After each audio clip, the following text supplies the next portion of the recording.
No jo, ale tobě nic nevyhovuje, nic ti není dobrý. Jo, a minulý týden taky. Marek se do mě navážel, potom mi začal sahat na nohu a na obličej. To ti k sakru přijde normální? Ale prosím tě, nech toho, když ho znáš. Co znám, tobě to přijde normální, že se tam na mě takhle dovoluje? Ještě k tomu před ostatníma? A ty na to jenom čumíš? Hele, tak bacha, jo. Ty si Marka taky slušně provokovala.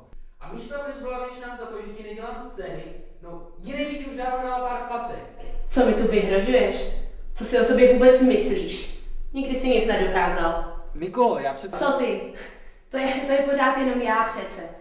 Proč už se jednou nevymezíš? Proč už se jednou k něčemu nezachováš jako pořádný chlap? A ta tvoje pseudopráce. Hraješ si tady na velkýho manažera a přitom jenom plníš stupidní úkoly pro primitivy, který ti zadává tvůj bohatý tatíček. Necháváš se mu normálně vláčet a manipulovat jako úplná podržtaška. Tatíček zavelí a Honzíček tancuje, jak tatíček píská. Tatíček místo toho, aby ti dal možnost být sám sebou, z tebe dělá ještě většího bačkoru. Já chci normálního kluka. Místo toho tady mám moulu, kreativního ředitele, který pořád jenom dřepí u počítače a pracuje pro tatínka. Místo toho, aby se našel čas taky na mě. Hele, víš co? Máš možnost si ulovit chlapa svých snů, frajerko. Ale teda fakt nevím, který testosteronem nadoupanej, bohatý a asertivní chlap by si chtěl obohatit svůj život o takovou věčně nespokojenou a otravnou buchtu, jako seš ty, která je navíc průměrná úplně ve všem. Ve vaření, v posteli, v péči o domácnost. No a k tomu teda ještě totálně průměrně vypadá. Ježiš, kdo to zase je? Promiň, zapomněl jsem ti říct, že jsem nám objednal pizzu. Skoč tam, prosím tě. Já teď musím strašně nutně teď něco dodělat a ještě hned teď to poslat. Pizzu, to je výborný. A co moje dieta? Jsi tak línej, že ani ty blbý dveře nemůžeš otevřít. Dobrý den. Já se omlouvám, já mám ruce od krému, můžete mi to položit na schody? Jo, jasně. Peníze jsou v kapse od kabátu. Jo, jasně. Ale tady žádný peníze nejsou. Tomu jsem volal, to, že nejsou. ale se na to netvářil. Drž rubu. Jasně. No, dělej. Dělej, pohni se. Dělej. Tady dolů. Sem. Já zavolám Honzu. Drž Honzo. rubu, ti říkám.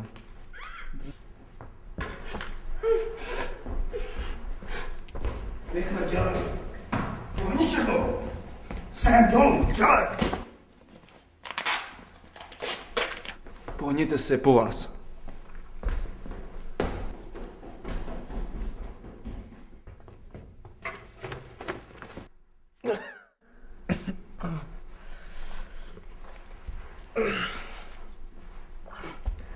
Neboj, zlato. Zůstaň v klidu, mě na stůl dostanu.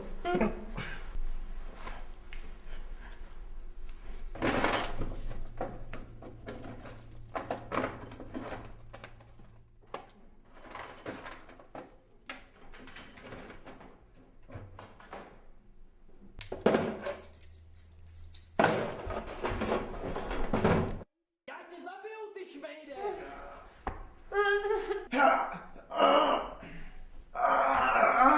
Ale to už stačí, ne, Ježiši. Jo, máš pravdu. Naprosto výborný, perfektní. Úplně jak na Oscara jsi byl. Tak věrohodný to bylo, toto si hnali s navijákem. No, co to je nějaký amatér, tyjo? Hele, jako, jestli může být ještě větší frajer, než likvidátor zlodějů s pizzou. Hotový hrdina neznamená nic. Ty, ale ne, fakt ještě jednou, moc děkuju. Ale teď už bys neměl. No, jasně. to právě, jo? Jdem. Pistole, jdem. Ježíš, jsem tohle naskopoval, tyjo. Jdem.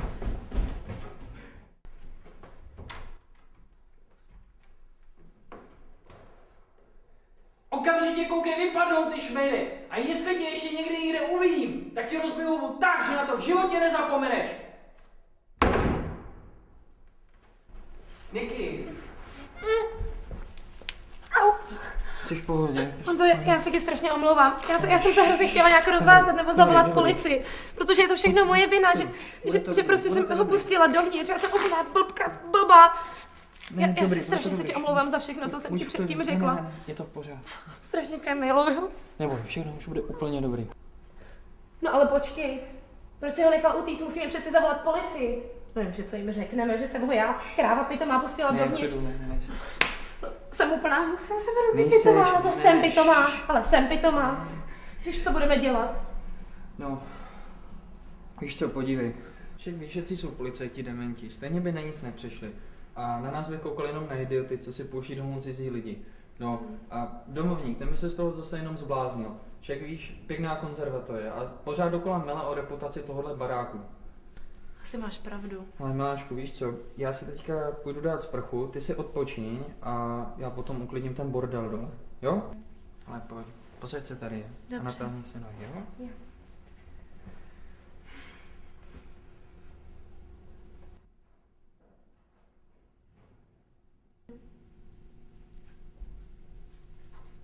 Ach jo.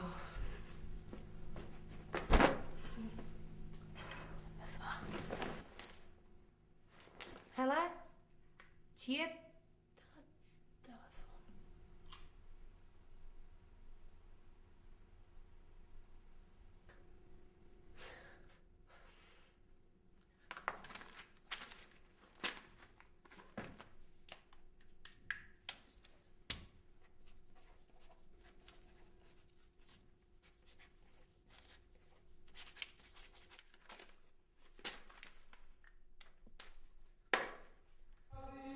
Tak vezmem vidle a nebo lopaty, když něco nejde, co na tom sejde, my máme čas.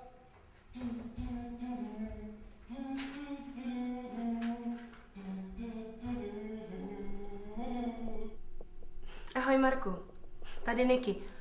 Potřebovala bych od tebe s něčím pomoct. A bude to hodně velký.